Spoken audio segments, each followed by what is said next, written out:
Фокусот на активностите на Министерството за труд и социјална политика е ставен на промоција за повисоки плати и вработување, а не на преземање одговорност за серијата скандали во институциите кои се под нивна надлежност. Министерката Царовска денеска се појави на пресконференција, но за да најави зголемување на платите во градинките.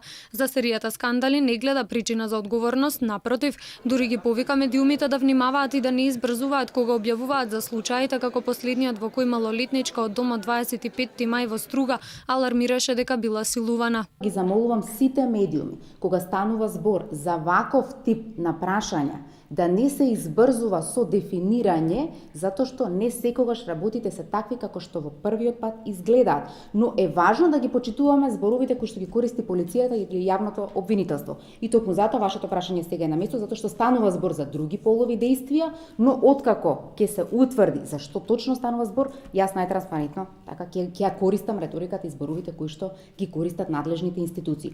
Институциите според Царовска постапиле според протоколите. Девојчето е во добра здравствена и општа состојба, рече Царовска. Во однос на тоа дали има пропуст кај воспитувачите со оглед на тоа дека станува збор за настан што се случило околу 16 часот, рече дека е направен разговор со сите и МВР истражува исто така, затоа што рече кога станува збор за одговорност, станува збор и за одговорност од сите страни и сите вклучени во случајот. И покрај скандалите со односот на воспитувачките во градинките, таа се пофали дека во изминатите 14 месеци Министерството вработило 900 воспитувачки.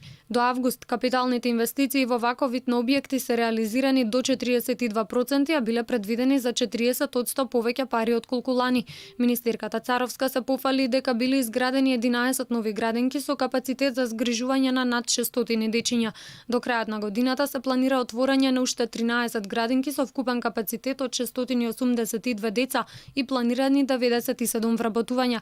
Министерката најави и покачување на платата од 5% на сите 4300 вработени со септемвриската плата исплатена во октомври.